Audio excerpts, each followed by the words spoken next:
If you caught my recent video about the UCLA's discovery of the first stroke rehabilitation drug that builds brain connections in mice, you know the incredible excitement it generated. If you missed it, the link is in the description below. It's definitely worth a watch. Because of the huge response and the many messages from stroke survivors asking for more real world recovery options, I wanted to take a deeper look at another breakthrough.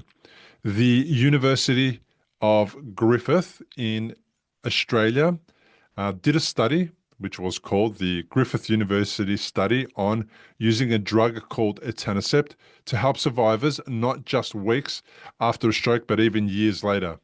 Today, I'll walk you through what the study found, how it was set up, what it means for all of us, and where things are heading next. Researchers at Griffith University in Australia asked a bold question and an important question. The question was, can etanercept help stroke survivors still living with chronic pain and movement problems, even many years after their stroke? So that was what the study was focused on. It was focused on decreasing pain in stroke survivors. It wasn't focused on the other tasks, cognitive ability or any of that stuff, just pain. They weren't looking for tiny improvements. They wanted to see fast, meaningful, life-changing results. The study wasn't designed for people who had just left the hospital. It was for survivors who had their strokes at least 6 months ago, with some having had strokes over 15 years ago. Now, why did they do it? They did it because, as mentioned a little earlier, chronic post-stroke pain, or CPSP, is one of the most devastating outcomes of a stroke. It's not just muscle pain, it's deep nerve pain, constant burning that regular medications like oxytocin or pregabalin often can't touch. Researchers now understand that this ongoing pain is often caused by inflammation in the brain, specifically driven by a chemical called TNF alpha. Etanercept is a drug that's been around and safely used for over 20 years to treat arthritis and autoimmune conditions because it blocks TNF alpha.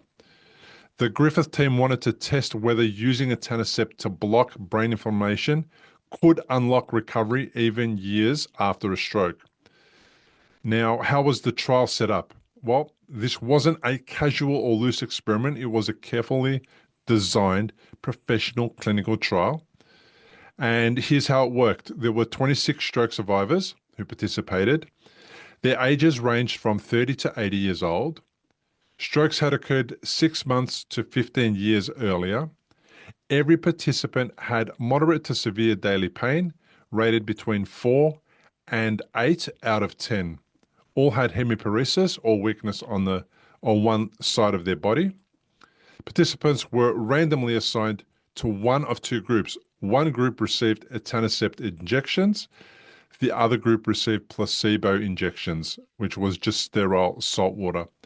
Each person received two treatments, one on day 1, another on day 14. The injections were given near the neck in the perispinal space, allowing the drug to travel quickly to the brain.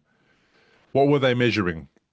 The researchers focused on solid measurable outcomes like pain levels using a 0 to 100 scale combined with a FACES pain chart. I'm not sure what that is, but I imagine it's a chart where people can allocate an image to the level of pain or discomfort that they are feeling. They were measuring shoulder movement, how far participants could lift their weaker arm, sensation, testing for improvements in feeling hot, cold, and pressure, cognition and fatigue, although big changes weren't expected here. Participants were monitored closely for 30 days after their first injection. So what happened? Well, here's what the trial revealed. Pain relief for 70% of the participants in the etanercept group experienced significant pain improvements. Pain levels dropped by an average of 24 points out of 100. 3 out of 10 participants experienced near complete pain relief, often within 30 to 60 minutes of their first treatment. Meanwhile, the placebo group showed almost no change. Mobility gains: 9 out of 10 participants in the etanercept group regained more shoulder movement. 6 gained at least 60 degrees of motion. 3 participants regained 180 degrees, meaning full overhead shoulder motion. Sensory improvements. Many participants began to feel heat, cold, and pressure better on their affected side, a strong sign that nerve function was returning. Side effects. One major side effect was reported only. One participant developed shingles and had to withdraw from the study. No other serious adverse events were recorded. So what did this all mean? If these results hold up in larger or longer studies, stroke survivors could have a real option for reducing chronic pain and restoring lost movement. It could dramatically lower the reliance on heavy opioid medications, which would be amazing. Most excitingly, it shows that the brain may still be capable of healing years after a stroke. And I've been saying that for a long, long time. Why I don't like hearing doctors say you've hit a plateau. But inflammation needs to be correctly targeted. So what's next? Well, I'm going to reach out to the Florey Institute in Australia. They're currently working on a new therapy for stroke recovery, and I'll update you on where their research stands or what new options might become available and how close we are to a real-world treatment for stroke survivors. So stay tuned, and as soon as I hear, I'll get everything back to you. I do hope they'll respond. I'm not sure if I'll get a response. I'm going to try and interview somebody for the podcast, and we'll see what happens. If you want to dive deeper and read the full Griffith University study, the link is in the description. The brilliant researchers behind the study include Dr. Stephen J. Ralph, Dr. Andrew Wiesenberger, Dr. Ventislav Bonev, Dr. Andrienne Goodman-Jones, and others from Griffith University and partner institutions. They deserve real recognition for pushing this research forward. If you found this video helpful, please subscribe, comment, and share this video with somebody who might need help today. If you're listening on Spotify or Apple Podcasts, please leave a review.